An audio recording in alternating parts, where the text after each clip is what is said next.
where did you grow up? I still haven't. Ah, excellent, Yeah, I think excellent. it's the Good. definition of mature. Two things about maturity, and I know there's nothing about. The one is that I want to become really mature just about 5 minutes before I die.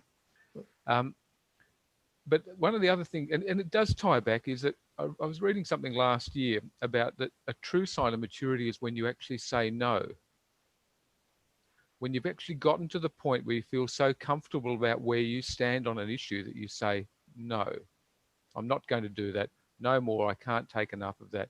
That you've crossed all of my spiritual, my emotional, my philosophical, my all those boundaries. I've said no. And that all comes back to the low carb.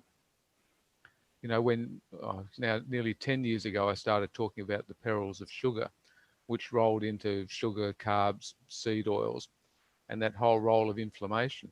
And when everyone around me was telling me that I was wrong, I mean, my medical colleagues were saying, look, you've lost the plot about this sugar stuff. Would you get off that bandwagon?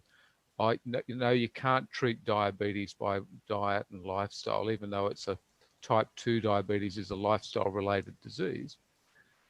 And, as I've often say, once you see the results of low carbing, particularly in diabetes, but across a range of issues, you can't unsee it. Now, just because you can't see it doesn't mean that I haven't seen it.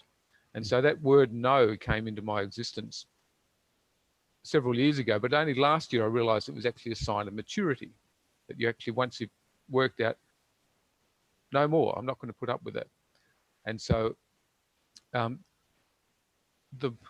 without being completely and utterly arrogant, but that's what surgeons are good for, but I mean, without being completely arrogant, when I saw all this stuff, I said, we have to do it.